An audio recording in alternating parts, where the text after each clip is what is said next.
direction. I know it's only redirection. I see the blessings right beside me. The chances are quite unlikely. I do it like I'm in my Nikes. Don't make excuses, they never excite me. Boxes, boxes. I cannot fit in the boxes. Stop it, stop it. Quitting was never an option. Exhausted, exhausted. This passion is never exhausted. And you cannot stop it. Nah, you cannot stop it. Oh, good morning, good morning, good morning, Knicks universe. Welcome back to another episode of the Knicks Morning Brew on this Friday, November 17th. Like always, I'm your guy Hector, hanging out with my bros. I got my guy, Mr. Phil, all cap with the nice haircut, and my brother, the one and only Jiggaman, Porto. Fellas, how you doing this morning? What up? What up? What up? What up? What up? What up? Phil, you looking spiffy, bro. Look at that hair. You got me jealous. I'm a handsome bastard. I just it's no cap today. I got to rush right after this to go shoot a wedding, so I couldn't have hat hair showing up to a wedding. So, you know, had to spice it up a little bit. I feel you. Swagadelic. Can I see that jersey real quick, bro? Stand up a little bit. I'm liking that one, man. Yeah, Starberry. Ooh. Deserve, you know what? Heck, you always ask us how we're doing. How you doing, bro? You good? No, I'm not doing too good. You know, little stuffy nose right now, but I'm good. I'll survive. Well, guys, I'm excited. We got Ron and John from Still Knicks fans coming on the panel with us today. We got a lot of stuff to talk about. You know, I'm hoping we got the Twitter troll police in the chat today to hold us accountable for any word we speak. We'll jump into some of that later. But heck, you want to do a roll call, bro? Let's kick off the morning with do a little bit of a roll call before we continue. Shout out my guy Shane McNeil in the building. Shane, how you doing? Of course, we got our guy Mr. Tyler Tabbins in the building. What up, Tyler? Tyler, how you doing? Our good friend Jonathan is in the building. Jonathan, salute. Delano Still. The only DSJ we acknowledge is Delano Still. Delano, how you doing? My brother, Mr. TC Stills, is in the chat. TC, how you doing? Of course, I am Gerald's in the building. Gerald, hope all is well. Nick P is in the building. Salute.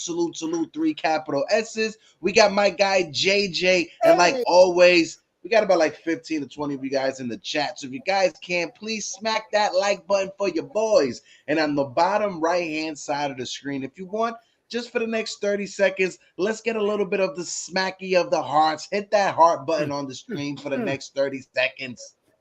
Guys, we got one part of the duo backstage.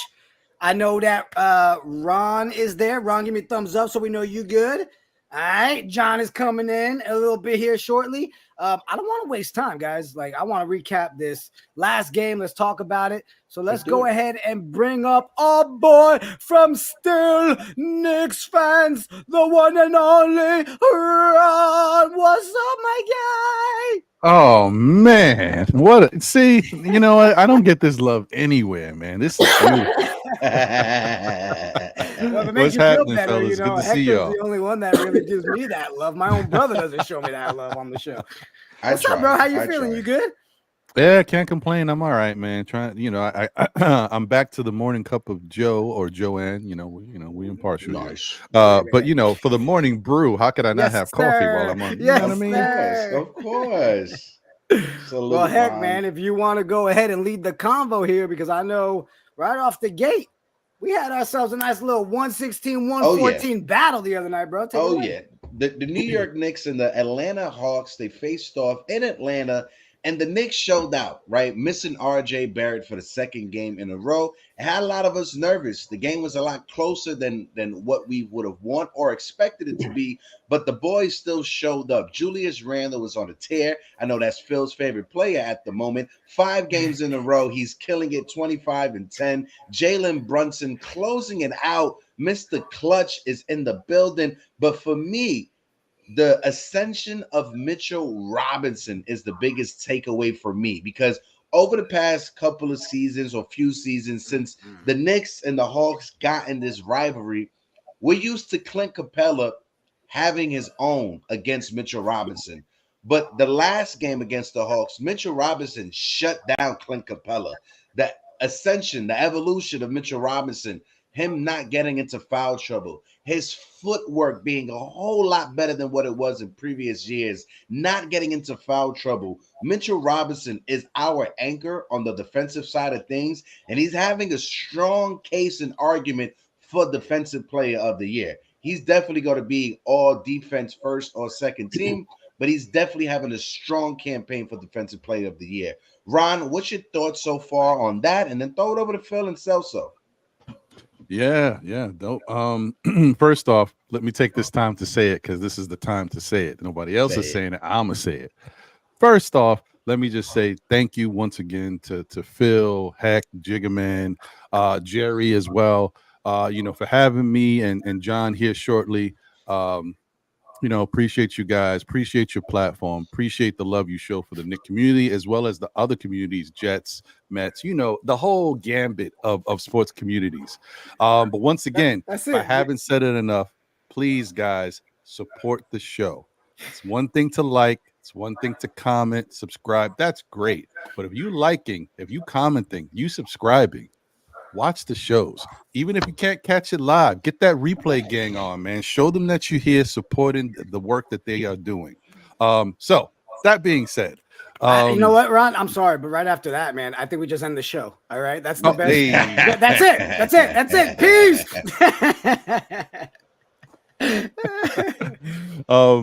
I think this is. Oh man, I'm still in awe of how good Mitchell Robinson is playing, how disciplined he is in regards to what his assignment is out there on the court, and how he seems. We talked about it a little bit in the past. He seems like now he really gets it. Like he gets, okay, I'm not just a dominant offensive rebounder. I can do other things that, it may not always show up in the stat sheet, but I'm dominant in my own way. Like if I assert myself, these people don't know what to do with me. They got to figure out ways to stop me. So I think that's a great thing. And I think he's coming to this new level of confidence. So I think the Clint Capellas, the Okongwus, all these guys now, they're starting to really see like Mitch is a problem. And I think it's making all the difference for these Knicks, man. I don't think the matchup is the same anymore. I think a lot of matchups aren't the same anymore. I think Mitch is really holding his own, and now it's one of those, hey, the Knicks are a good rebounding team. How do we account for that? No. Mitch is coming. How do we deal with Mitch? How do we stop Mitch on the boards? How do we not make Mitch a problem for us on the defensive end? Right. Mitch is a problem now. So, yeah, I think that Mitch is definitely right where we need him to be. It took us 5 years to get here because remember, I've said this before on the shows. It's not about Mitch being good and not about Mitch being, he's very ambitious. He wants to do tons of different things and be on all these lists and stuff. It's just about what's going to take his game to the next level where we start to see him as being someone we could consider for that next level. And this year is finally the year. And even the blocks, like other centers who are dominant defensively get a lot of blocks. Mitch just doesn't get the blocks, but he alters the shots. So what is Mitch doing this year? He's getting steals, guys. Yeah, what is happening here? I love it. Yeah, no, and I love Phil? That because go ahead, Phil. I'm gonna let him go. Oh no, my bad, Jigga. Go ahead. No, say what you're gonna say, and you can flip it to Phil. Did you mute it, Phil? Oh yeah, I don't know. I think his mic. Yeah, his mic is. There it is. I'll let you go, Jigga. Like, you had something to say, so go for it. I'll go after you. I just figured you muted for a reason, so I was like, let me just sneak in real quick. But all right, I'll sneak in first. I love what Brunson said, man. He said, it all starts with Mitch. He is the anchor to the entire Knicks system, right? I mean, you start seeing some of these crazy stats, guys. 64 rebounds in 11 games, right? The next closest in Knicks history was Oakley with 52. Like, Mitch, I love the fact that he's keeping himself in the game. I mean, even DSJ, I think, dropped it in there a second ago where he said it. He's found ways to keep himself on here. He's staying out of foul trouble. He's staying on his feet. He's not just jumping to jump. He's focusing on those steals when they're throwing those passes in the paint. Like, everything we hoped for and knew that we would eventually get or hoped to get is finally here. I don't see how anybody can throw any shade at Mitch in any way. I told you guys first episode of the season, my X factor was Julius Randle this year. And I said, I don't know what jersey I'm going to buy. But with this start right here, I don't know how I can't get myself a Mitch jersey because Mitch is just killing it for us right now. Phil, you're unmuted now. Now you go.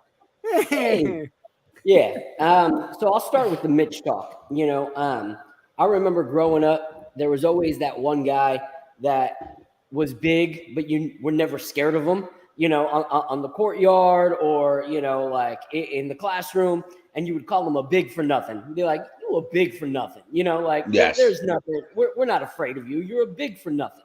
And that's somewhat what it was like with Mitch at times, you know, like he would go up against some of these other guys, like smaller guys, he would still dominate, but then he would get to a bigger center and you'd be like, okay, you know, this is where Mitch disappears. But this season, it's like a different, like Mitchell Robinson. It's like when you're playing video games and you finally get that unlock code on a certain player or a certain character, and now they're able to like do things that you didn't know that they could do, like secret weapons and stuff like that. It's like Mitchell Robinson ate the freaking fire, you know, in the Mario game. And now all of a sudden he is unstoppable. And so we've seen a different Mitch, and I love what we're seeing. He seems assertive. He seems to have like figured out the clunkiness of his legs. We weren't like, you know, very fond of how he would like move. It seemed like he was a little discombobulated with his body. But he's getting all those things worked out, and he's seriously becoming the best big that we're seeing right now, you know, like one of the best bigs. And so for defensive player of the year, you know, there's a lot of talks of Mitchell Robinson should be in contention for that. You know, obviously we know that as the Knicks, you know, you always get scrutinized a little more than everybody else. But his game is speaking for himself. And one thing I love that I think is like, doesn't get enough attention is the relationship with him and Hartenstein. A lot of times you don't see your predecessor or the person that's getting the minutes before you as someone that like you typically build that crazy bond with, because you kind of see it as competition. Like I'll never be at this level because this guy is there. But you have Hartenstein respecting his game. You have Hartenstein wearing Mitchell Robinson freaking t-shirts and posting them on social media of him wearing Mitchell Robinson t-shirts. So I'm huge on what we've seen from Mitchell Robinson. And before we go on to the next player, which I'd like to talk about, which is Julius Randle, we got to throw it out to our boy John, who John just showed is in up. the building. Hey, bringing the bold and sexy to the panel with me, bro. Let's both stay on this side of the show. I'm trying. What's up, bro? How you doing? I'm good. What's up, fellas? What's going on? Appreciate y'all for having us on, man. Of course, homie. Chilling, Well, brother. you So got here right on from time. Mitchell Robinson. Let's go. Mitchell Robinson. Wow. I'm thinking he's having the best year of his career right now. I think he's bringing all the intangibles. The one thing that I would like to see him develop moving forward would be a little bit more of the offensive game. But I think we've all said that time and time over again. But I don't know if that's going to shift during the season. I doubt it. I mean, this is a Coach Tibbs run team. So for the most part, I think he's doing what he's being asked to do, which is clean up the boards, be a defensive stopper, you know, be a presence on the inside, and staying out of foul trouble. And he's done that. So, you know, I'm happy with his performance so far. And I want to ask everybody because perfect point, right? We're all talking about, hey, we'd love to see more points from him. But I started thinking last night, because I do this thing when I'm making graphics. I sit here and my ADHD kicks in. I'm just like, squirrel. And then I think of other stuff. And then I make a graphic that has nothing to do with what the graphic I'm working on. And what I thought about was, if we had to pick between one of the two, would we prefer to see more points or would we prefer to see more blocks from him? If you had to choose one or the other, like what route would you want to go? And I really couldn't come to an answer myself because I was like, yo, I'm just happy he's staying in the game. I love that in the fourth, we still have that option there. We're not having to take him out in the second quarter just because he's in foul trouble. So blocks or points? I'll start with you, Ron. And then, Hector raised his hand. No, I just Yeah. You go. Hector, your turn. I just say it real quick and I throw it over to Ron. But first, before I say anything, my man Phil has a whole vase of coffee over there. He has a whole vase, like the flower vases and stuff. My man has a whole vase full of coffee. Shout out to my guy Phil. That's There's an legendary ADHD right there. moment for you.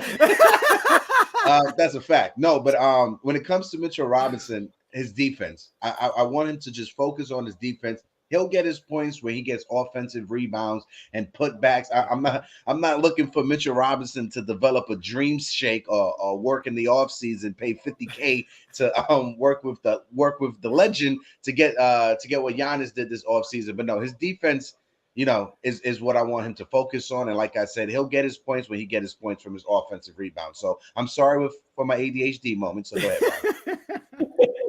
Nah, man. Totally okay. We all have them.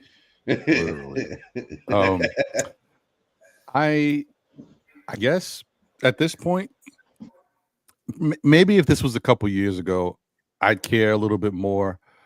At this point, I don't care anymore. I mean, as long as he's okay with it, if he's okay with just filling his role and getting scrap points here and there, just getting involved in the offense a little bit, just to wet his beak, if so to speak, I'm okay with it. I'd much rather see him get the blocks. But I kind of feel like, as what I was alluding to earlier, I think for fans and for people watching the game, it doesn't look as obvious as it is to the players on the court. Mitch is a deterrent. He may not block your shot, but he does enough to affect enough people out there that they know he's there. So I think he's doing it. He's becoming more aggressive defensively, but he's just, I don't know. Whatever transition happened from the first 2 years of Mitch to these last three, maybe the first 3 years to these last two, I don't know what it is. He just doesn't block shots the way he used to. But I want him to continue to grow on the defensive end. Facts. Yeah, Where you at, John? Yeah, I feel the same way. I think it's more important that he gets the blocks over the points. The points is an added bonus if he can get some easy buckets. I take those as well. However, that comes with chemistry, right? That comes with like the floor balance and chemistry with point guard and sort of your center position off the pick and rolls and how they utilize him. Maybe RJ Barrett and him get going at some point this season. But I think those points they won't come in volume, but they'll come when necessary. So it's better for us all around if he can control the boards and get those timely blocks. And more importantly, can he get the blocks that allows you to go in transition the other way, right? Because there are blocks that take you, like you stop possession, but you don't actually get momentum the other way, right? I would prefer him to tip block a lot of those and then push the ball forward. Yeah. That's a great point. So what I was thinking when you asked that question was, I think there's multiple facets to it. I think when it comes to the scoring of Mitchell Robinson, you're starting to see different people look for opportunities for him as we start to actually play more selfless basketball. So in that last game, one of the highlights, actually two of the highlights from that game came from Julius Randle. And one of them was his brilliant pass, alley-oop to Mitchell Robinson that no one was expecting. And so that was a great, great pass. And that's someone that's typically not looking for your big on an alley-oop. Like it's typically your guards that are looking for something like that. So that shows promise to the possible potential of what we'll see from people actually feeding our big man. But when it comes to Mitch, I think what we're seeing in the block category is last season he had the nickname, the Blockness Monster. And it's kind of like if you know that, where you're headed is trouble, you start to deter yourself from going that way. People know what the potential is driving on Mitchell Robinson. So a lot of the shots are getting altered. They're not taking the same kind of confident shots into the paint that they were previously. So you'll see a lot of these people that are getting those shots off, they're kind of trying to figure out how to get that shot off with Mitchell Robinson in the paint so that they deter their shot. And so a lot of those shots are getting missed, which actually works better than for us because like John was saying, a lot of Mitch's blocks are into the crowd or, into the opposing teams' hands, as opposed to what he's doing now is they're missing those shots and we're getting those rebounds, and it's creating opportunities for us. So I don't think it's that he's not, the same guy defensively, but I think that players fear him more, so they don't have the confidence to pursue him the same. And also, our defense as a team is way better this year than it was before. So it's not like he's the one that has to jump out on every single person and get the block, because you have the RJ Barrett, you have the Julius Randles who are actually playing defense these last few games. And so the defensive load is being split up. So he doesn't have to always block these young, smaller guys, because our guys are actually playing defense. So I don't think he's lost that. I just think that people are playing different and we're playing different, that we don't see it as much.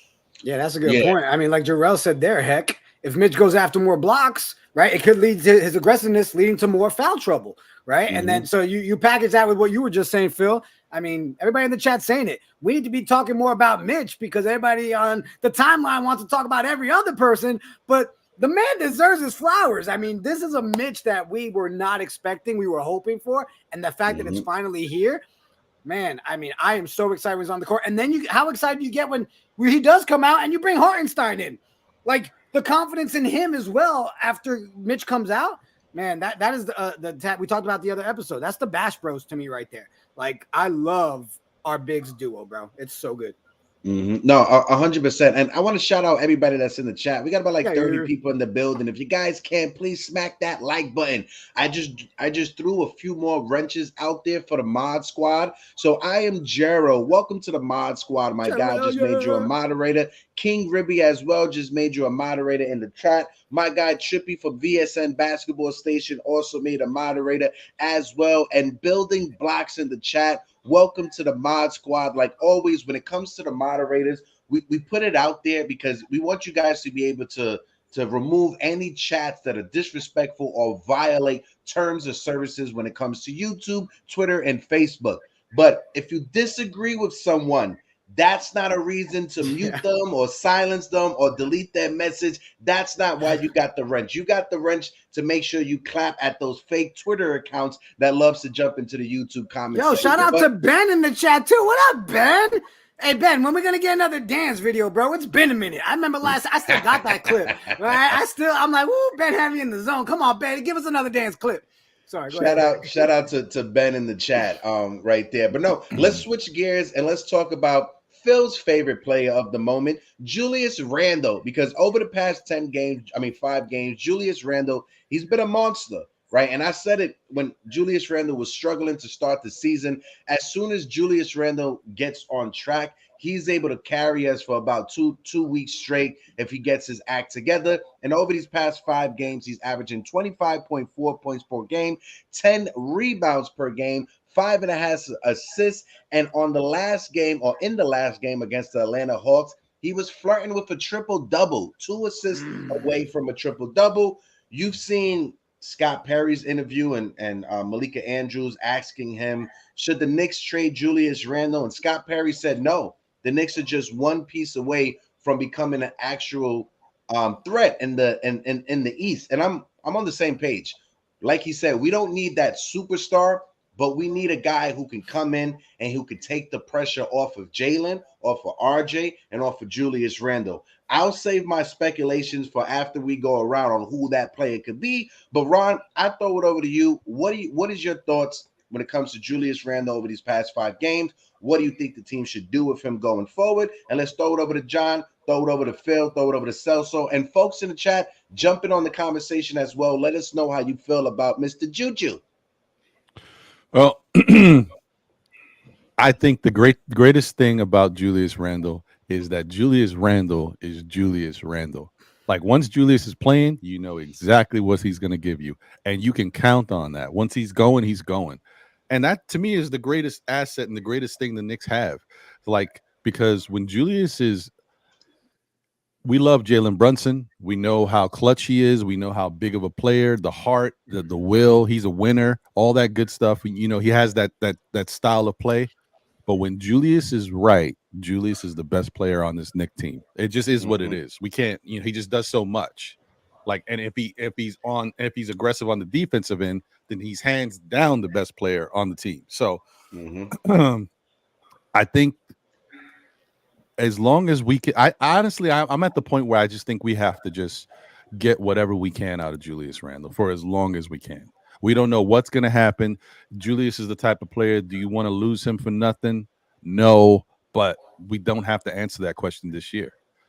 Next year is a different story. This year, not something we need to even worry about. So if I'm the Knicks, I'm moving forward, hoping that this level of play from Julius Randle continues, hoping that he's fit and healthy, and I try to build with him at least for this next year and going into the following year to see if we can do something and make some noise, because it doesn't make sense. Like it's addition by subtraction. In some cases, like it goes back to my example of people talking a lot about Zach LaVine coming here, and then everybody's trade offer is, well, not everybody's, but a lot of people's trade offer is RJ Barrett. Yeah, RJ Barrett was basically the most consistent player we had starting the season, and he was putting up around 22 points per game. Right. So what you're telling me is I'm going to trade RJ Barrett, who's playing the best I've ever seen him play for this period of time, giving us 22 points per game, and you're going to trade him for Zach LaVine, who's giving you 21.9, basically 22 points per game.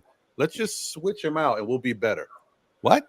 No. What about the other deficiencies we have on the team? Like, you got to make it make sense. So in the same essence, I'm going, let's rock with Julius, because Julius finally, he's back to playing confidently, because that's all it is with Julius Randle.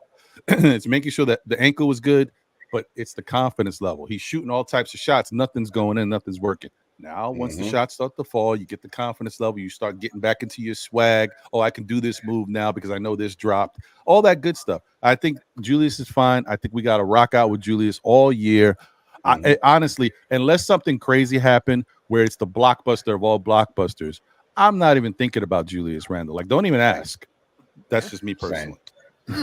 Right there with you, Ron. John, same question going your way, and it's stowed over to Mr. Handsome on the top, Mr. Phil. Go ahead, John. It's gonna be hard for me to follow all that base. They're wrong. Moving forward, heck, you know what I mean? Ron goes last. All right. All right. It's just not fair. Yes. It's just not fair. Making the production notes right now. Go ahead, John. I totally agree with Ron. I mean, it's just Randle's playing good at this moment in time. I'm absolutely sure that at some point in the season we're going to get some hiccups to his game. We see wrinkles of it during the play, like his ball control isn't 100% there yet, but there are moments where he is extremely effective, right? Where he's making the right pass and the right read. And then there are moments that we're seeing that he may not be all the time making the right read or bumbling with the ball. And fortunate enough for us in this last game, the ball bounced our way, right? Because we could be having a whole completely different discussion. But I think Randle, all in all, he gives you what he gives you, right? He's going to give you effort on the offensive end if he's a part of the offensive schema. The key is keeping him involved. And keeping him motivated. If he's a motivated player, he's a tough cover. And that's Tibbs, that's his job. His job is to keep Randle motivated, and that will supersede everything else that goes on with this team. Because I think Barrett, again, going back to Barrett, his efficiency has been out of this world. Like, no one expected him to be that efficient this season, to start the season. And he's, again, above expectation. So right now, if we could continue this trend, we have a closer. We have great ball players. We have efficient enough ball players to get us through and get us, to a good place, at the end of the season. So I expect us making a run at 4 or 3 in the East. Anything less for me is, it's a failure. It's a lost season if you don't end the season 3 or 4. Because that to me is like reverting back. But again, I don't think there's any issue with Randle right now. I think Randle's going to play his game. He's a 20-10 guy. He'll give you about that, but at the end of the season, if he gives you more than that, he may make another All-Star team. But all in all, I'm happy with his performances so far. I'm not trying to trade him, and I'm not doing a 1-for-1 swap. The only way, like Ron said, is if there's a megastar who's making their way to New York, then that's the only way I'm looking for the Knicks to trade Julius Randle. So everyone's staying put in my eyes. RJ Barrett, Brunson, Randle. I think we keep in the core. And I'll even say this as far as Quickly's concerned, if he's not packaged in the right way, then I'm not trying to give him up either. I like that. All right, Phil, where you at? Here we go, ladies and gentlemen. Phil and Julius Randle. All right.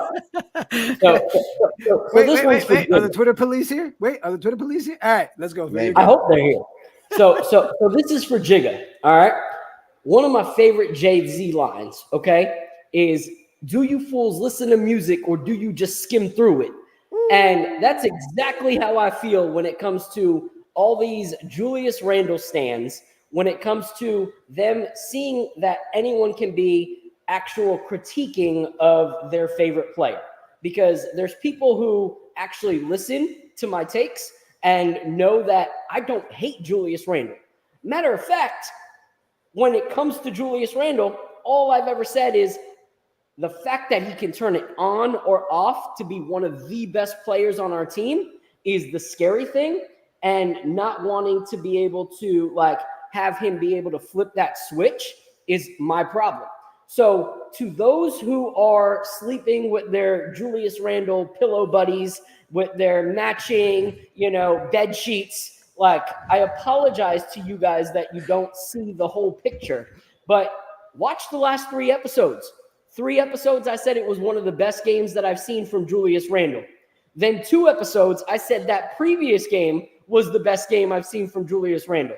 And now I'm here saying that this last game is not just this season, but by far, to me, the best that we've seen Julius Randle play. And it's not because of the 25 and 10s or any of that, because I don't care about 25 and 10. I care about the fact that our power forward, who drives me nuts when he dribbles out of control for 20-something seconds and then turns it over, is no longer doing that, but he's assisting our big man, Mitchell Robinson. He's calling for Emmanuel Quickly to take Trae Young off the dribble, and then finds Emmanuel Quickly for that open 3, empowering our players. That's the Julius Randle I have asked for since day one. So I'm going to praise Julius Randle for doing the things that I've asked Julius Randle to do. It's when he doesn't do those things and he reverts back that I'm going to call it out. So yes, Julius Randle has been playing great these last few games. And it's not because he's back to 25 and 10. It's because he's playing selfless basketball and he's making better decisions. Like, you're actually looking for the player next to you. You're seeing if it's the best shot. You're not forcing it. So yes, hats off to Julius Randle, and hats off to my guy Lee Escobedo, because Lee's the one that's keeping track every time I say that this is Julius Randle. Good, yeah. He's like, no, week. This is crazy. You're loving Julius Randle now. So shout out to all the haters. You fuel my fire. You make me happy. But yes, Julius Randle is playing really, really good ball. And honestly, like, this is one reason that when people ask about a star, I'm not sold on the idea of trading for a star right now, because I don't see the star that gets us to winning the chip right now, as opposed to adding a piece when you have an RJ Barrett playing the way that he is, Jalen Brunson playing the way that he is, and Julius Randle playing the way that he is. This is the first time in however long we've seen these 3 guys share the plate without being, selfish and trying to eat off of each other's plate. All 3 of them are able to do it. And then when one of them's gone, you have Emmanuel Quickly stepping the freak up to do the same thing. And so for me, I'm not trading away what we have just for the sake of trading away what we have. Like, I don't want no Zach LaVines or any of that nonsense in my timeline. I think what we have is good, and I think that if Julius Randle and RJ and Jalen continue to play the way that they are, then we're going to have a really good season, and I want to ride it out. Facts. I mean, I don't mean to cut you guys. No, You you're know good, this is man. your Go ahead, show. Ron. Go But ahead, can go I ahead. just say our that? show today, Ron. Our. Hey, Hour. that's right. We family today, baby. right, It's in hour. here. We here, baby. Can I just say before we move it over? could we stop with the Zach LaVine stuff? I mean, like, what do we got to do? How many times we got to keep bringing this guy's name up, and he's got to keep coming and saying, "I don't want to be a Knick." Like, that's enough for me, B. I'm good. All right, it was the I'm same done. thing last season, and you know, I'm glad you said it because I was going to add that into my take. Now is it's the media always doing what the media does, right? Let's think of a trade. They lost. Here you go. Let's throw another name that we know we then can follow up with that player saying, "Hey, he doesn't want to play for you." Like, we are so used to it at this point. Like, who are you guys trying to rile up? The Bulls fan base? Not our fan base, because none of us are begging for LaVine. I mean, have you guys? I personally, from the people that I follow and that I mess with in the community, I have not seen a single person saying, "Oh my God, I want Zach LaVine." Is there a part of our fan base that wants Zach? I'm asking for real because I don't see it. But yet, that's again another year of that same boring conversation. So yes, I think together, us five, our show today, let's all commit that as of this moment on, that is a name we do not speak of anymore. No, he's done. No more Zach LaVine conversation. You and your shitty ass knees. Go ahead. I just want to put it out there for the small faction of Knicks fans that may be out there and they're just being very quiet about wanting Zach LaVine. Zach LaVine is making $40 million this season. He's going to make $43 million next year, $45 the year after, and $48 on his last year, which is a player option, which he is most likely going to pick up. I do not want Zach LaVine. And I said I was going to wait until I said who I do want. I do want somebody from the Chicago Bulls. I want DeMar DeRozan. That's who I want. That's who I want the Knicks to go out there to get. DeMar DeRozan this year is making $28 million. He is 34 years old. He will be 35 next year. So in the offseason, shout out my guy Jason, in the offseason, if you try to re-sign DeMar DeRozan, you could re-sign him for less money than what he's actually making right now because he'll be an older veteran and he'll be towards the end of his career. And DeMar DeRozan is not on the same superstar level like a Paul George or a Kawhi Leonard who could demand $30 to $40 million at the age that he will be at next year going into the offseason. And then on top of it, DeMar DeRozan was supposed to be a Knick. We drafted Jordan Hill right before the Raptors drafted DeMar DeRozan. We needed a shooting guard, but for some dumbass reason, we decided to draft Jordan Hill. So just fix history, bring DeMar DeRozan to the Garden where he should have been to start his career going back to that draft. So I will say I officially in this moment realize we need a buzzer button, right? Because a couple times you said that name we said we would not speak of right after we said we wouldn't speak of. So anytime you say I would have been like, and that, so you know, right? Yeah, but I was just adding on to what you were saying. That's it. Before I jump in on that and pass it around with Ron and John, I want to go back to Julius for a second because I didn't get a chance. I said in the beginning of the season, and I'll say it again, right? People that were on the other side of Julius when I was saying that's going to be our X factor. If he shows us his effort and Julius plays Julius is somebody that we go as Julius goes, okay? Mm-hmm. And we're seeing that in the last 5 games, right? But the minute I sat there and called out the lack of effort that game where it was clear as day, man, the hate that I was getting on the timeline was ridiculous. You're a Julius hater. How can I be a Julius hater? Episode 1 of season 2 of Knicks Brew, I'm sitting here going, Julius Randle's my X factor. And they're like, you hate him. No, I hate any player that's not going to put in the work, put in the effort. Now here we are. Now, how is anybody in the fan base literally forget who we're trading, who's going where? How can you not sit here and say this man has not stepped up in a way that has favored our team over these last 5 games? Are we going to see it? Do I think every game moving forward? No, we know there's going to come those times where, you know, the hiccup comes. You know, we're going to get that mental game that someone pisses him off too much or a ref gets him pissed off, like any guy that gets in his emotions. But there's no way anybody can truly knock Julius right now and say that you're a Julius hater with the way that Julius is playing. Go ahead, Phil. So real quick, to your point, what we love is when a player plays to their strengths. Like, that's really what we want to see. So if you think about it, shout out to MBK because they just came out with like a comic book shirt and it's what triggered my mind. Fire.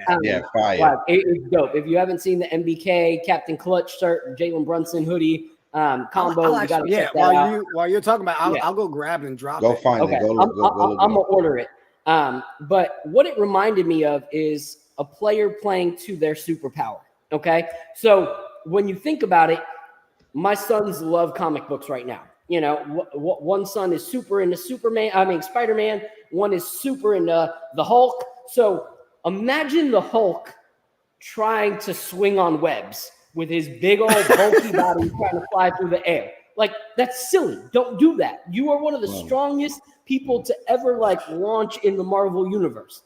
That is how I see Julius Randle.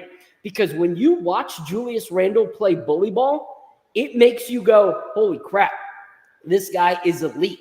Like, he is up there with some of the best, with the Rasheed Wallaces, with the Charles Oakleys, with the Kenyon Martins and the Ben Wallaces when he plays bully ball. Like, it is ridiculous to have that kind of strength dribbling out half court or dribbling out by the three-point line when you know that 90% of the power forwards cannot guard Julius Randle when he's in the paint.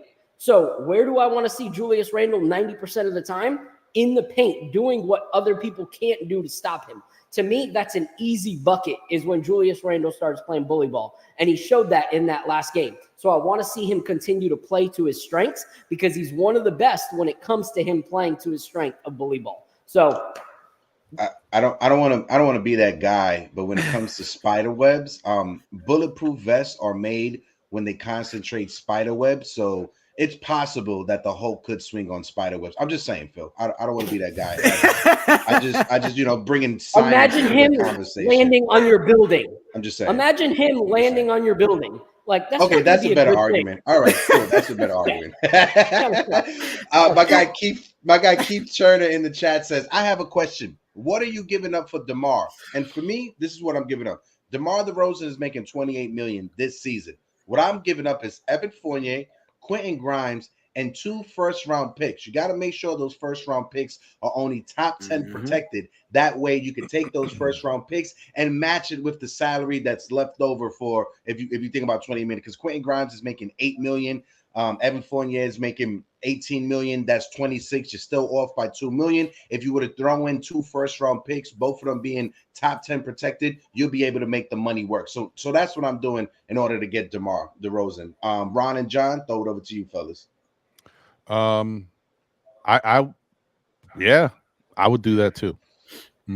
Because it always we're gonna go back and forth with this stuff because the Knicks are still trying to figure out what they can do to add on to what we might be missing, right? But when it comes down to it, if you want to try to retain your core, being Julius Randle, RJ Barrett, and Jalen Brunson, and even who knows? I mean, Mitchell Robinson might be moving into the core 4. Just saying.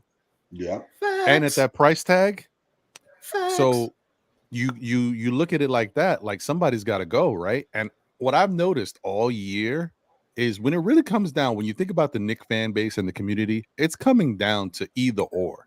And it's either you like Grimes or you like Quickly, because that's what it seems to be. Like, it's building up more and more. Right.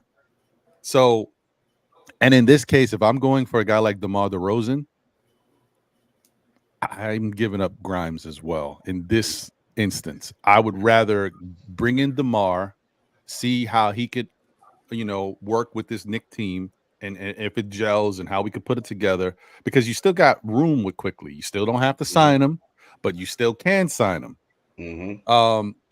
But you're gonna have to trade somebody. So I don't want to trade Quickly and then I'm lost. Like, now I can't get Quickly back, or I couldn't keep him. Grimes, you kind of listen. We say what we say. Grimes could be something special down the line. I don't know if he'll be that way with this team, with what we already got, and the fact that he lacks that inner aggression. So I don't know. And I just want to say, I want to bring that up real quick and move it over to John, because I've been seeing a lot of things with regards to Jalen Brunson and his passing, and not just him, but him specifically because he's the point guard, passing to Grimes and getting Grimes open. But 2 games ago, I was going to put this whole thing together, but then Grimes looked better, and then Brunson started it was, so I said I'll scrap it. But what I did notice was Brunson was trying to find Grimes, and Grimes was not taking shots. Grimes would get the ball, the defense would pressure him quickly, he'd have to give the ball up. So it's not like he's not passing it to Grimes. Sometimes Grimes just doesn't have the opportunity to make a shot attempt out of it, and so therefore it's not an assist or anything. But I just, at this point, I would say that's what I would give up for DeMar. And the whole thing is, the one thing about DeMar too is he's pretty good defensively. He's a little older. He's a little sluggish now. He's not the same DeMar. I'll say that. It happens. Things happen quickly in life. Yeah. But the thing that he brings to this Knicks team that you cannot quantify, he is another mid-range assassin who is a clutch shooter. When we get into them clutch points in fourth quarters or big moments of games, playoffs, and you need to score a basket, imagine being able to move that ball from Brunson, Julius, RJ, having DeMar there. DeMar to hit that automatic two. It's huge. Because you got to look at it right now. I just want to add this real quick, and I throw it over to John. When it comes to how our offense is set up, we already know it's a three-headed monster. It's Jalen, it's Julius, it's RJ Barrett. Mitchell Robinson is a non-factor. I don't think a lot of teams are going to be doing their prep work to stop Mitchell Robinson on the offense side of things. If Quentin Grimes doesn't get it going, you're just making it harder for RJ, Julius, and Jalen to get their points. But if you put DeMar DeRozan there, Julius Randle's not going to get those same double teams like he was getting before. Jalen Brunson is not going to be getting those same double teams, the same things for RJ Barrett, because it's not that many options when it comes to slacking on the offensive side of things. You can slack off of Mitchell Robinson because he's not going to back you down or shoot a mid-range shot. You can't do that with DeMar DeRozan. And I get it. His age, he's 34. He's going to be 35. But at this point of his career, even if we were to get 2 or 3 seasons out of DeMar DeRozan offensively, that's more than what Quentin Grimes ever gave us since he came into the league. Quentin Grimes is a special defender. I don't want to take that away from Quentin Grimes. Quentin Grimes, when he is going on offense, he can carry you and he can knock down shot. But it's just we need him to be aggressive. Instead of looking like a deer in the headlights, figuring should I pass it, should I shoot it, we need him to be more assertive. Right now, we got this window with Jalen and Julius Randle. I don't think we can wait for Quentin Grimes to develop into that player we expect him to be. DeMar DeRozan is already a proven commodity. Chicago, they can't sit back and try to get the most that they can for DeMar because they don't have a leg to stand on. One, DeMar DeRozan is averaging 21 points per game, the least amount of points that he's averaged since going to Chicago. He is a free agent after this year, so it's a different conversation between DeMar and Zach LaVine. Zach LaVine, he still has some years left on his contract, so Chicago could try to demand the most back for him. They can't do that with DeMar. Go ahead, John. Sorry about that. No, I mean, listen, everything you said, I agree with. There's not much to be said about DeRozan. I mean, he's a proven player. He's solid. He would be a nice fit. I don't see an issue with moving away from both Grimes or Quickly, either one. I'm okay with it, seeing that we're going to have to pay Quickly anyway at some point. So I'm good if they're going to make that decision because that tells me that they're in it to make a run at it. Right, you get DeRozan, then now the expectation is, hey, you're going to try to win it all. You're not really just trying to get out the East. You're going for it all. And I think that's the type of mentality you have to take if you're a front office person, someone who's working the front office. And I think all in all, he's a vet, and I think Tibbs will figure out how to utilize him. I think the players in general will respect him on the court, and that's key because, you put him on the side of on the side of Brunson and Randle, they're going to need someone to come in and that they can respect and that that puts in the work and has, a tenure, in the league and is not some young pup who is trying to learn the game, who's getting, the opportunity to raise his game to a certain level. I think so. I'm not mad at that approach when it comes to like bringing in DeRozan. I think it's a good option for us to have or to look into.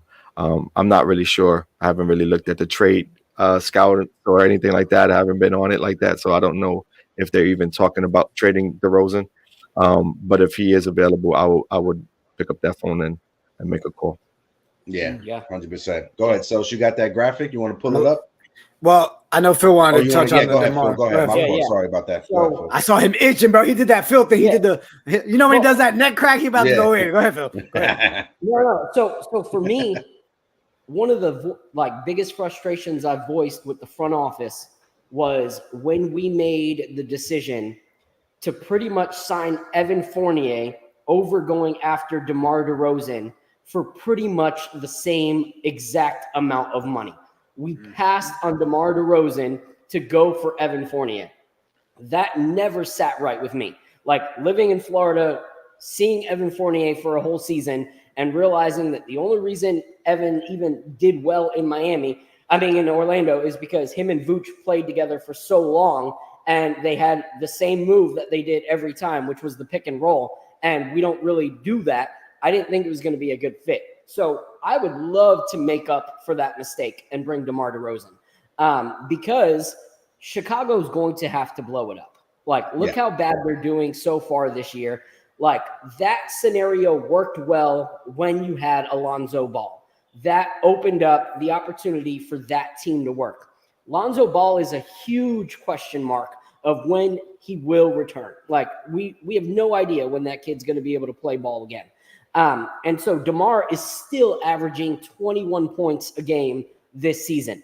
And I think, like, a lot of people's concerns in the chat is like, oh, his mid-game, is very similar to what other players on our team already do. But if you look, his mid-game frees up RJ to continue to be a sniper as he has so far this season. Like, because people have to defend DeMar, and they can't, like, not double team DeMar when he's got the ball in a mid-range scenario. So someone's going to be open, whether that's RJ or Jalen. Right now, there's not a lot of people that are running out and guarding Grimes in a panic mode.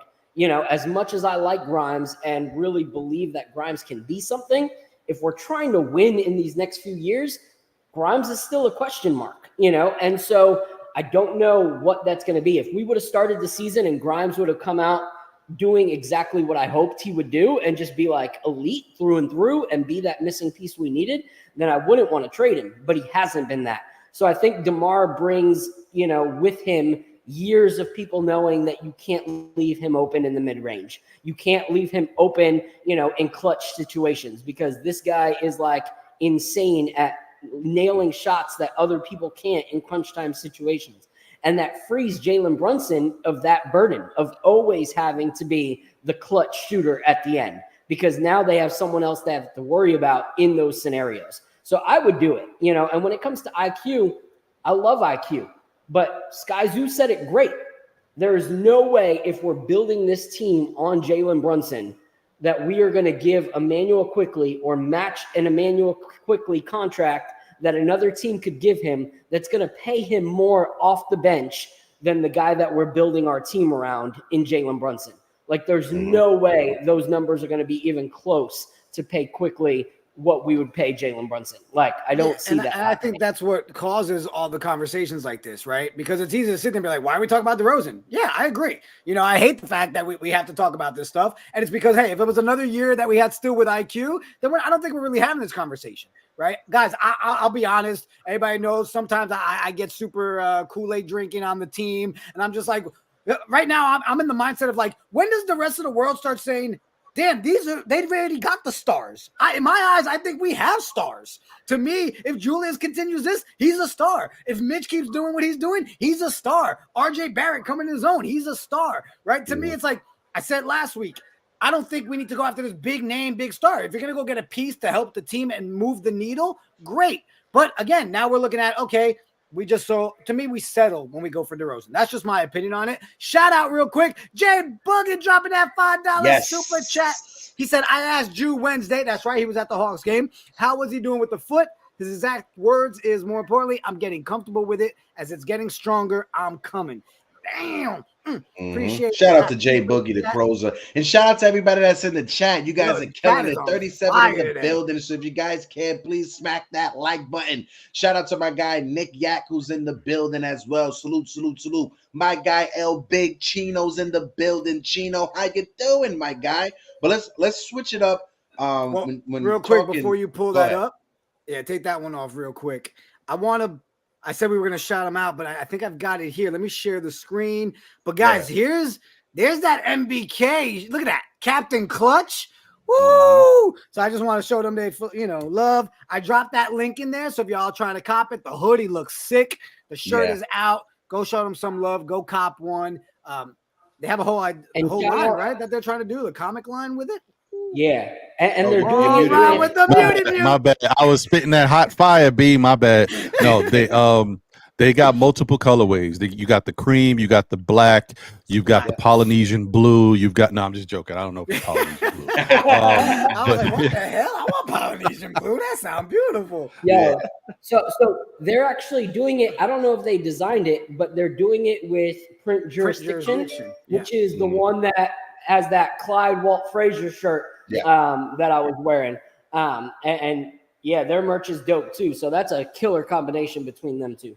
So yeah, actually, they worked in conjunction, Sim and Print Jurisdiction, to come up with the design.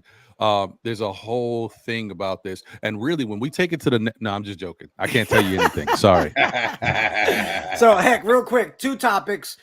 Shameless plugs, real quick, guys. If you're down to hang out tonight and play back, we're linking up with our boy Jerry Ferrara. You know he's about to throw it down in there tonight. Going to be a lot of fun. I'm gonna drop that link in there. If you haven't yet, go ahead, set it up, line in there. We just have a good time hanging out in there, watching the game. Here's the link now, kicking off at 7. Oh, I put the wrong link in there. Perfect. The other thing I want to do is, before we jump into open panel, guys, we got to talk about the Quentin Grimes situation, right? Now we've got the wrist injury. We don't know if RJ's playing tonight. Who do we actually see? Does Jerry finally get his wish? Does Jerry get some Fournier time? I'll start with John. What are we doing if these two are out tonight, bro? I don't see Fournier on the court. I really don't. I just don't. Like if there was a game that you could have utilized him, was that Boston game, right? Like that was the game where you're like, okay, he understands the way that team plays. He's been efficient against that team, and we needed some shooting. We were running 8, right?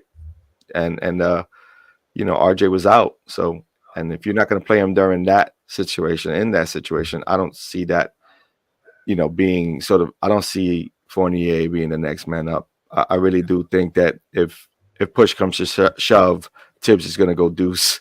Like he already kind of showed his hand. He showed us that, yeah. Yeah. So, I don't see. I'll be pleasantly surprised if we see a Fournier sighting today. But I'm hoping that RJ Barrett comes into play tonight. I think he's taking the last 2 days off. I think I think he'll be good tonight. I'll be honest, John, I was mad when I saw RJ on the bench the other night. Because again, I know what migraines are like. I suffer from them. I take migraine headache. And I'm like, how are you sitting there? I would not be able to sit there. I would have been like gagging, like wanting to puke, my eyes hurting. So that was a sign to me. All right, he's got a migraine. He must be recovering from it. And hopefully we see him tonight, because there's no way. Those of us that know what migraines are, you are not sitting in that stadium for the entire game, dapping people up, hugging, so that's why I think he's going to play tonight, because I feel like he was on the recovery side of it, and he was feeling better. They just were taking the extra day for precautionary reasons. Yeah, you know what I mean. And I think he'll play tonight. I'll be surprised if he doesn't. But with that said, Grimes being missing tonight, I think we're going to miss that. We're going to miss him. I think it's important that we get him back as soon as we can, and hopefully it's not as severe. Hopefully it's just like a bruise or something like that, I haven't heard a report. Anybody heard a report on him yet? No, I was just looking right now, and there's nothing that came out, and I'm on the same page. More like a sprain. Man. I think it's precautionary reasons why they sat him out. I know a lot of people saying that, it may be something else, maybe it's his knee, and they're trying to hide it and stuff. Listen, when you deal with migraines, I have bad sinus issues, so for me, getting migraines it's a horrible feeling. I was just not expecting to see RJ on the sideline because of all the lights, right? That messes with your migraine as well. It agitates it as well. So I was surprised to see him on the sideline. It makes me lean to what John said, that it was more precautionary from the team than anything else. And again, if we don't have RJ Barrett tonight, it's the Wizards. You guys are expecting Jordan Poole to kill us. Have you not seen that? Yeah, man, with that 2-9 record in Washington. It's a clown show over there in Washington. You got Denny Avdia that hates both Kyle Kuzma and Jordan Poole. You got Jordan Poole and Kyle Kuzma thinking that they're the Showtime Lakers in Washington. It's hilarious. Go ahead, Ron. Who we seeing tonight? We getting 48 time? Oh, Phone Yeezy is back for Sheezy. No, I don't. I don't know, man. No one can say it with a straight face. That's the best part. Well, I will say this. First off, John has already told you that Tom Thibodeau is going to a 7-man rotation tonight. Pretty soon, we're just going to be out there with a 5-man starter team. It is what it is. I think if there was ever a time, and I understand where John's coming from because of Fournier's familiarity with the Boston, he should just be the pseudo member of Boston because he knows everything they got going on over there for some reason. If there was a time to mess around with throwing Fournier out there against the Wizards, I mean, you know what I mean? Like, this is it. I don't want to take a chance of playing against another team that might light us up. Ron, I'm taking over unders, Ron. I'm taking over unders. I'm taking over unders on 10. Oh, man. I think, no, I actually do think we're going to see Fournier tonight. I do, because I think Deuce is going to play, right? But I don't know. It depends. If Deuce has a little bit of an offensive game, so it all depends on Deuce. That's my thought. If Deuce has a little bit of an offensive game, you don't see Fournier. If Deuce doesn't give them anything offensively, I think they throw Fournier out there for a little bit. Get his feet wet a little bit. Maybe not too much time, but I think they might use him. Because I think he could take that type of shot against this team. I think Brunson's playing as good as he can right now. He's not really high level Brunson yet. I still think it's still dragging. Julius is really starting to come into his game. I think we've been pleasantly surprised to see Josh Hart stepping up offensively, showing us a little something. And then it's all about, I think it's going to be like game by game with DiVincenzo. You might get the good game, you might get the game, but so depending. So I don't know. I just think we might see him. What I was gonna say is I think that shoot, I lost it. Old man brain. It's right there, Ron. It was right there. Bring it back, Ron. I don't know. Maybe it'll come back, but I just think that that Wizards team is it's a crazy ordeal over there. Jordan Poole shot a 3 in his best Steph Curry and turned around and it missed. And I'm like, this is disgusting. It's a clown show over there. But you can't take that team for granted though. And this is a must win tonight, folks. This is an in-season game. The Knicks better lock this in. So this is an in-season tournament tonight. It is. Yes. Yeah.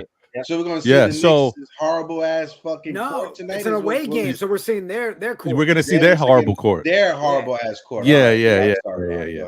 So and with his migraine, he can't play on that court. That'll be the reason he can't play. Jiggaman. Migraines.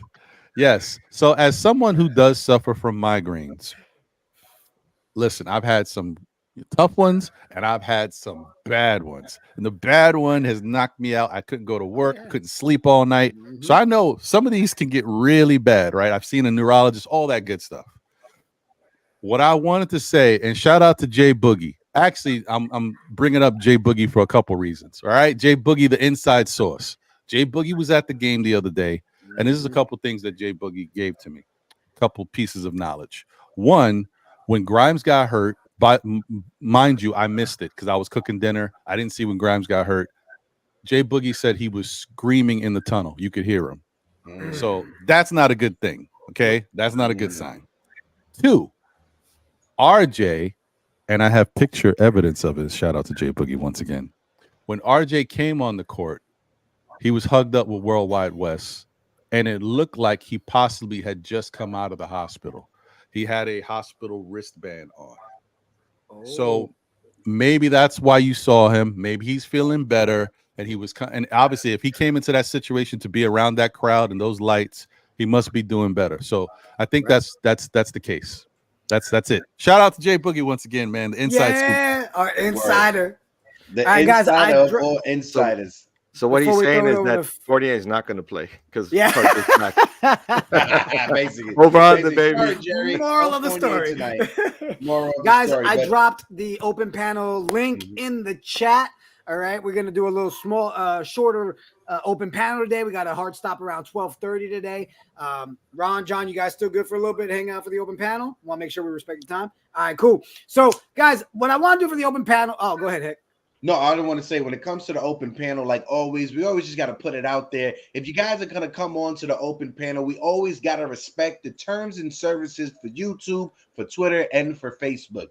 Please be respectful to everyone that's on the open panel. If somebody is in the middle of giving a take, let them finish because the same time would be given to you so you can finish your take and give your take. That's all I wanted to say. I And love think we how got somebody backstage. If you're backstage, let me just get a thumbs up in the video component. If you want to turn the video off, you can. Just let me get a thumbs up. Turn the cameras on and let me get a thumbs up. Go ahead. Heck, Sal. I love how you do the terms and conditions and how I do mine on the Jet show is so different. I'm like, please be respectful, meaning don't be a douche when you're on the open panel. Like my T's and C's are so different than yours. All right, we're gonna try a new layout. All right, created this one this morning for open panel. Let's see how it looks. Go ahead. Oh snap! We all fit in the boxes and everything. I'm gonna move That's fire. John next to Ron. I'm gonna move my big old peanut head down here. Let's bring up the first open panel person. I see we got Eddie in the building. What Eddie, what do?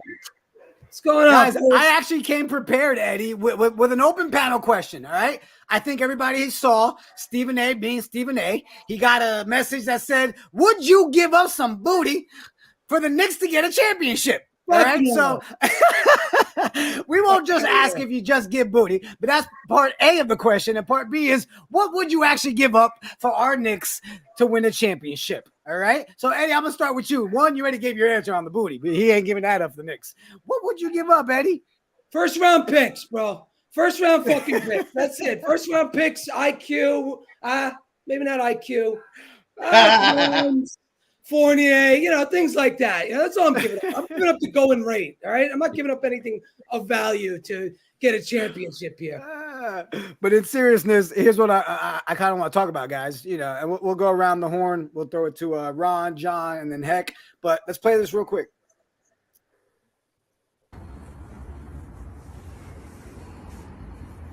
Come on, man. Come on. At some point, the lies have got to stop. The lies have got to stop. I've sat back year after year after year, listening to lies, questioning me as a man and my integrity, what I stand for, what I was. What is going on with this situation, right? I mean, is this still just speculation right now? Because I'm not seeing any answers over the last 2 days. But you're getting the video stuff. You're getting he's kicked off the plane. First of all, does anybody, Ron, has that been confirmed? Was he really stopped from going on the plane? Nothing has been confirmed. So you take everything you hear coming out of New York media in reference to the New York Knicks as okay. that's how. Oh, okay. I don't know what to believe anymore. And were you going to say something else, Jigga? Because I had some stuff I was going to go in. Go in. All right. Go ahead. First off, let me just say, Eddie does nothing if not in abundance. Okay, he hits you. He deluges your timeline with trades, but when he's not in trade season, he's in creative apparel season. And I set my calendar and my clock each day. I'm like, okay, Eddie should be dropping a new item today. But let me tell you something. Eddie's joints are fire, B. If he could ever bring these to the light of day, white jacket. The white one, Eddie, that varsity. Oh my gosh, that thing was sexy. Hot. Eddie, I don't know where you're coming up with these ideas, bro, but they are hot. We got to get some licensing, man. I got to get to be able to license. I could do a lot of things, man. Look at his shoes that he posted today. Oh, there's shoes today? Hold on. Mind blowing. I gotta check it out. I'm late. I didn't check my clock. I had to do the show. Okay. When it comes to the Mark Jackson thing, I just want to bring this up because Nick P just put it in the chat. The media hates the Knicks and wants to stir something up. Well, it's never anything good when the Knicks are actually playing good. You never hear from the media when we're actually playing good, when we're actually doing good. It's always the negative when it comes to the Knicks. Like Ron said, nothing has been confirmed when it comes to Mark Jackson. I brought it up a couple of weeks ago thinking that Mark Jackson was going to be the coach for the Knicks in the future, but we haven't heard anything when it comes to him broadcasting or him announcing any of the games. And it seems like, according to Mark Jackson, he turned this job down around the same time I said that. and the Knicks were just waiting to find a replacement for him, right? So with the news of him not being allowed on the plane, and they brought back the old school announcer who was his name just escaped me off the top of my head just now. Gus Johnson. Gus Johnson, who I grew up watching as an announcer when I was in high school. It's just, I think it's a nothing burger, trying to make something out of nothing when it comes from a story. Knicks for clicks like always. So I really don't see anything in it. When it comes to James Dolan, over the past 3 years, he has done a good job by taking a step back and just letting the front office do what the front office does. James Dolan is focusing on the sphere. James Dolan is focusing on the music aspect of things. James Dolan has finally done what us Knicks fans have been asking him to do. Back the fuck up and shut the fuck up. Point blank. Sorry for cursing. You got some change. Woo. Yeah, because Eddie was here. That's why I just felt like it brings it out of you, right? Exactly. Eddie's a very bad influence. Sorry, Eddie, I love you. I'm sorry. Go ahead, Ron. I was gonna say this is some bull crap. See? How's that? I did my part. There you go. Balance out the terms and conditions. There we go. No, but seriously, I'm gonna read what I wrote because it basically says what I feel about it. All right. And so shout out to Delano Steele. Hold on. He said something. Where is it? I'll pull it up. Something about he turned down the opportunity because it wasn't ideal conditions or something like that. Right. All right. I don't know what those ideal conditions are. Let me ask you something, fellow Knick fans, if something makes sense to you. Why would you hire Mark Jackson? This is what I wrote a couple days ago, so I'm just going to read it. Why would you hire Mark Jackson when you know you have the guy on staff that secretly recorded him in Golden State? Mark Jackson fired that same guy, and then the recording that the guy made eventually led to Golden State firing Mark Jackson. Why would you keep that guy around and then try to hire Mark Jackson? Who's that guy? Say names, Ron. Who's that guy? Oh, shoot. His name. Oh, I forgot. I didn't put that in my little rant. All good. I'll look it up right now. But yeah, I don't understand that. To me, it's like, people love to say that thing, hustling backwards or, something of that nature. And John says it. I don't know. But why? Why would you do that? Why? Who does that? Like, I get it. Okay, sometimes there's a situation. This person came over to the Knicks, and I don't know this position of power, but I don't think it's that esteemed that you cannot have this guy go somewhere else if you're bringing in a beloved Mark Jackson in a capacity that you're trying to bring him in. I just don't understand how the Knicks do things. I think that's one of the things the Knicks still have to clear up. This is something that comes from back in the Isaiah Thomas days. Like, what are we doing in this organization? Why do you have these weird parts going on and you're trying to do different things and you've got these situations that you need to address? You cannot hire Mark Jackson and have the guy that basically got him ousted on your payroll. It's just the craziest thing ever. I don't know. Whatever. Okay, that's it. That's all I got. I mean, that's a great point. I even liked what Ali said in the chat. This would have been a great time for the front office to discredit the media's report, especially when it's one of our great players. But again, it goes back to what you said, Ron. Like, why would you try to, with everything and, just there's too many moving pieces there that just are in a negative light. Doesn't make sense. Go ahead, John. To be honest, I don't even have an opinion on this. I don't really care. It doesn't take up much of my space, to be honest with you. I seen it. It came up. I was like, all right, whatever. Fair. Phil, you got something on it? Because if not, I've got one thing on the show. My only thought on it is, like, why is it always that our front office is caught in these like drama style situations? When you hear that it's apparently like, oh, he didn't get the job because of a tiff that he has from back in the day with Leon Rose. Like, why are these things, like, if that rumor's not true, like, why are these things that we're not trying to fire extinguish, or allow happen. We have lawsuits with other teams that we can no longer trade with because there's drama and personal stuff that keeps the business from happening. Now this whole thing is a possible personal thing that's keeping business from happening. And it's just when is the whole high school, beefs from before no longer going to play an issue? When do we just make it about business and about the betterment of our organization, and all the petty stuff can fall by the wayside? It's just really, really weird to see that we're always entangled in these weird situations that have to do with personal life that keep us from being able to focus on our business. It's just weird. I love what Julius said. We act like Mark Jackson going to give us more wins. We talk about a commentator situation here, but it's true. But again, it's the media will find anything to make it about the Knicks, including talking about players to trade for that we do not speak of. So what I did there, Ron? I see what you did there. Good job, Jigga. Good job. But just for you, Ron, I went and I found it. Eddie, what are we doing? Oh my gosh, that's the sneakers right there. Who's buying? Take my money, Eddie. Take my money. Those are fire. Thanks. Yeah. Michael Listen, Jeffrey Jordan day, is right? knocking on your door right now. That's what I go by. I try to make things that you could wear every single day with other clothes. Because let's be honest, nobody's going to rock an all orange shoe or an all blue shoe every single day, right? So that's my Phil thing. would. Besides, Phil might, but Phil's got a million caps. He's but he has a shirt and the hat to match. That's why. Yeah. Phil's like, I'm wearing orange sneakers right now. What are you talking about, Eddie?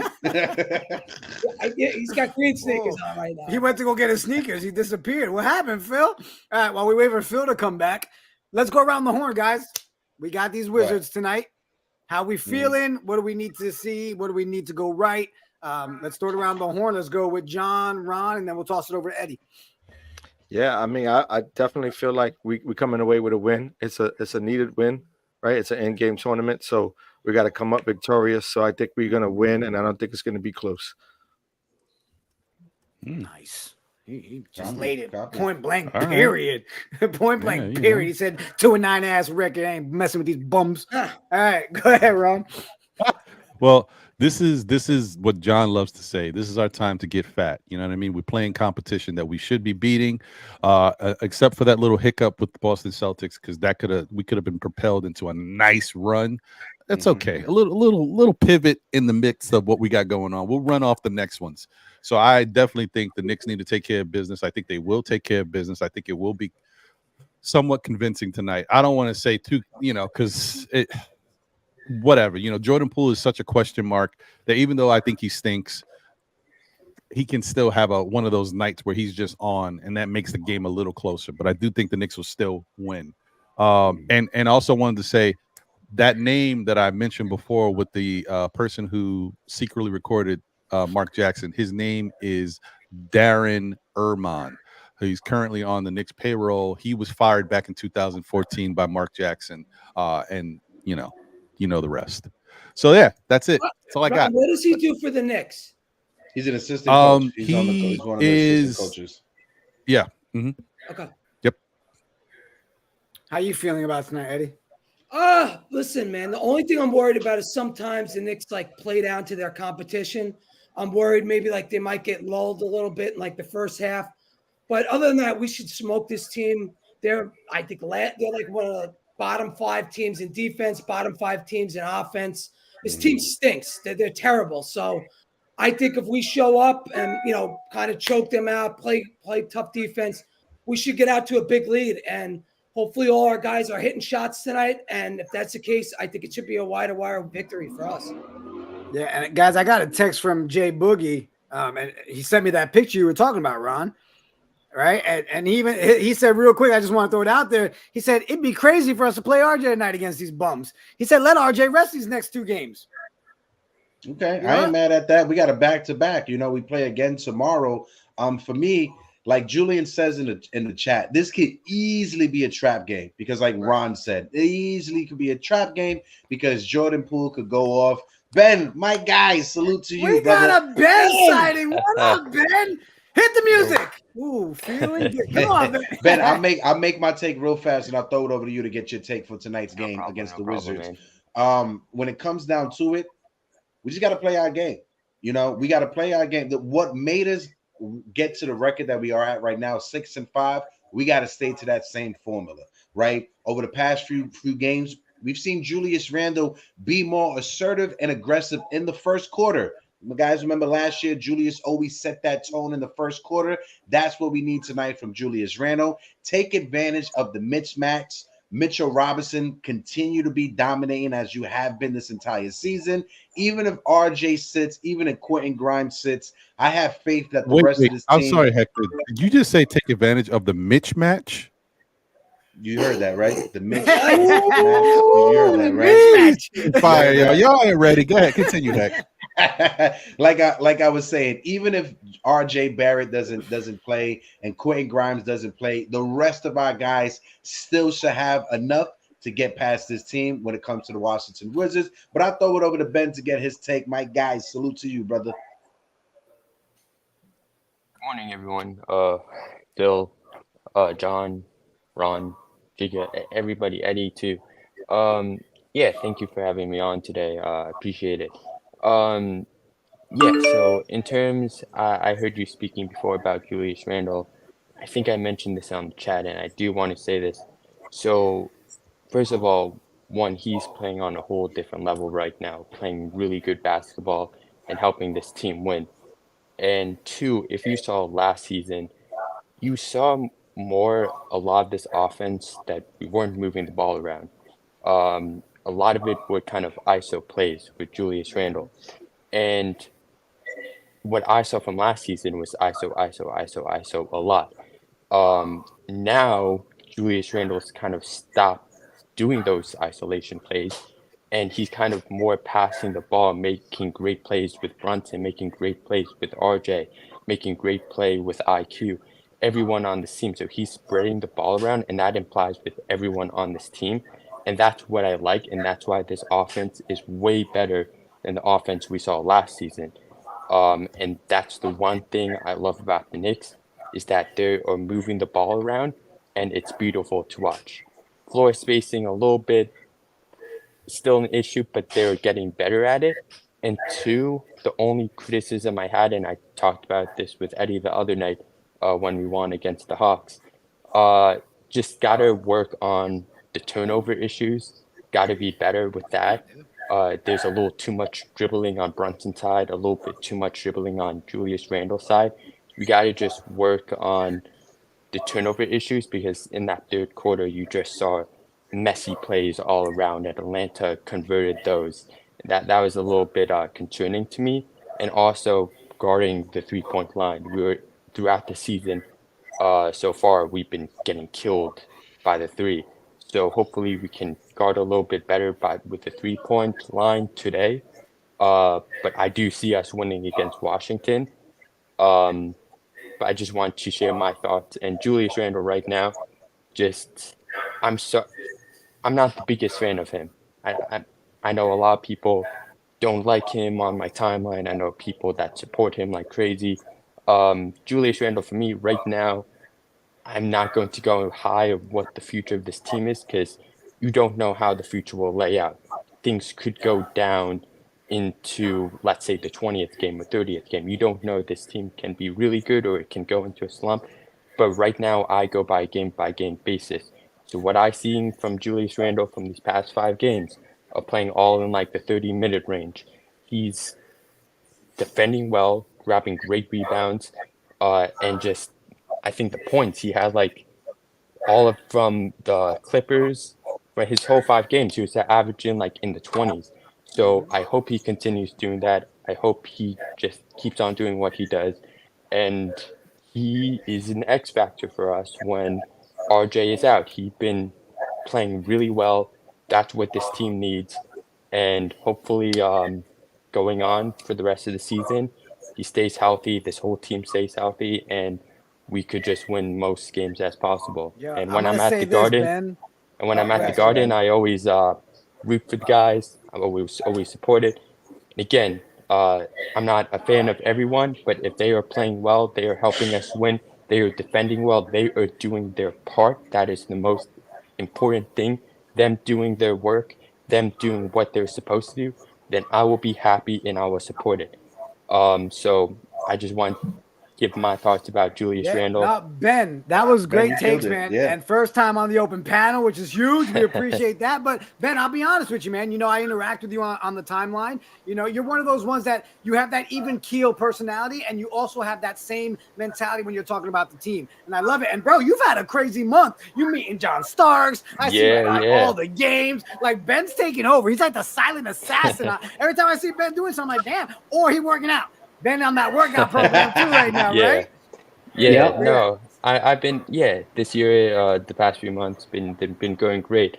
And just on the side note with RJ Barrett, I know with the migraine issue, and again, I think you touched it upon it. I'm not sure if it's a lingering knee issue that he had when he got injured in game one, or it's actually a migraine. And I know my mom has a whole thing with migraines a lot, so I understand how she feels.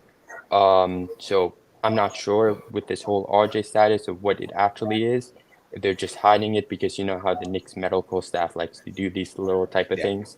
But look, hopefully it's nothing serious. Hopefully he can get better, and hopefully whenever he's ready, he's healthy, he can return into this lineup.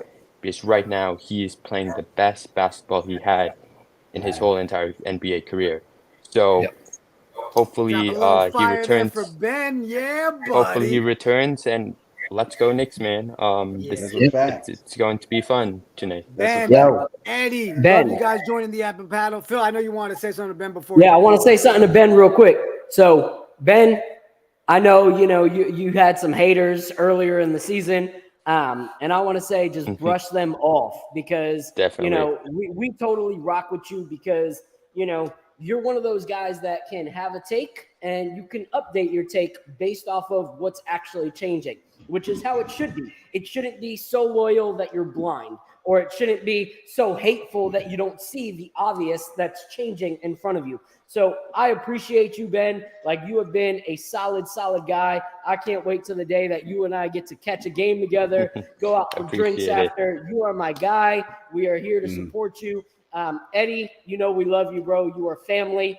And everybody get ready for another Prestige Bottom Line tonight after the game. And again, guys, appreciate you jumping on the open panel. So thank you, guys. And before I end, because I got to get going, but I wanted to talk about one technique that I think that will help us win tonight.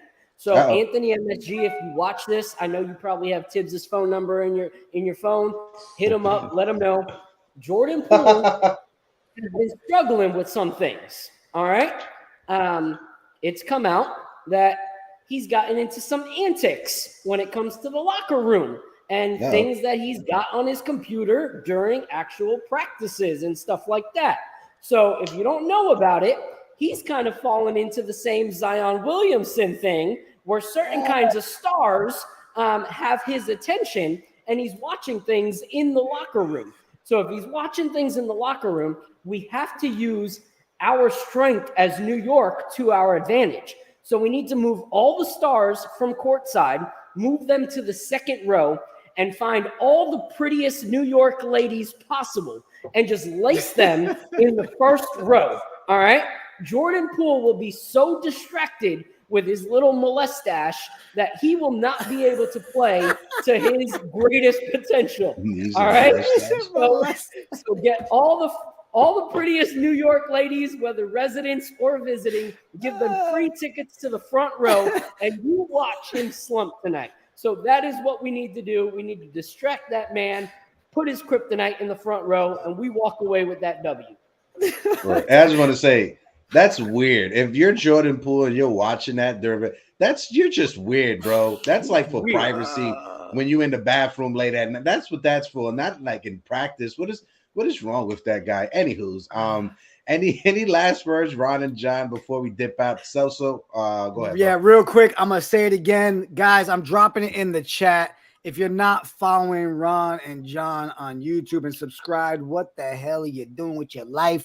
There's the link. Go support.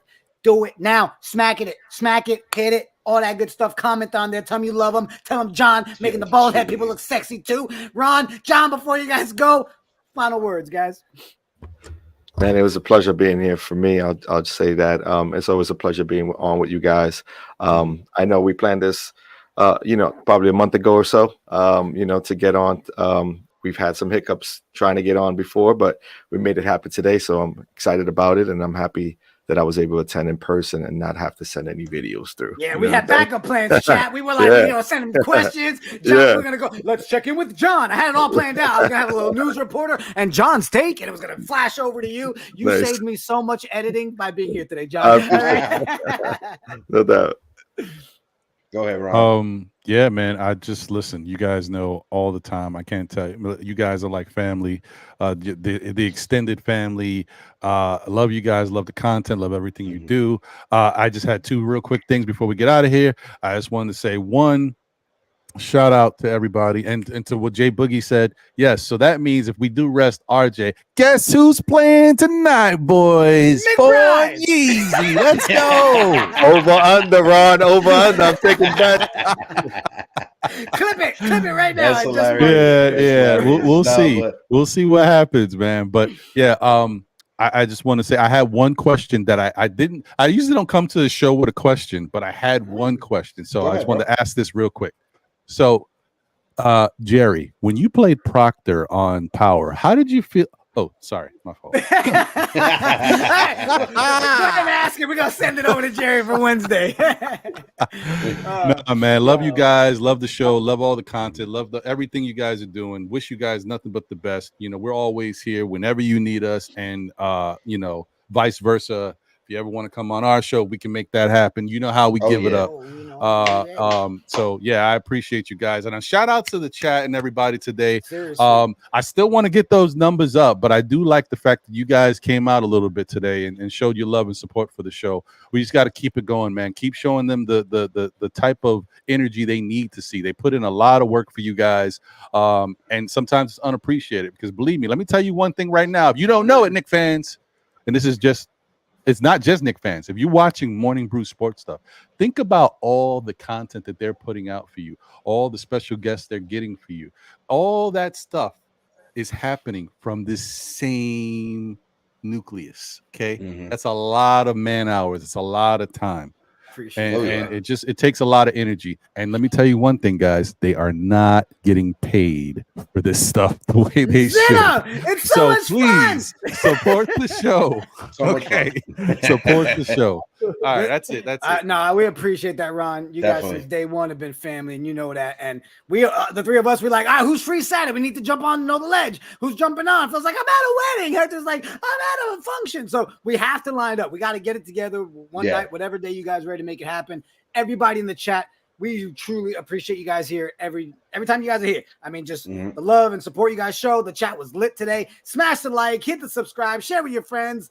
Listen, I don't charge for my trolling. Exactly, Julian. We on the equal pay opportunity here, guys. And I just want to say, I just want to say one thing before we dip. Shout out to my guy 19 comment, because it doesn't matter where I'm at for Phil. I just want you to know. It doesn't matter. Phil doesn't have to be on screen, but if I pop up on another show and 19 comments in the chat, he's always typing no KP Phil. I could be on baseball shows and 19 comment is in the chat saying no KP Phil.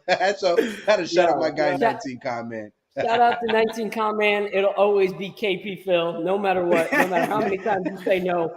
Ron, John, thank you guys. Seriously, you guys have been a total blessing to build relationship with. Love what you guys do, so it's an honor to have you guys on. We didn't have Jerry on this show intentionally because Ron and Jerry would go on their Fournier kicks and we wouldn't be able to talk about anything but Evan Fournier. Like, it would just be an hour and a half of bringing the Frenchman, and we can't do that. We just can't. So thank you guys so much. We appreciate you guys.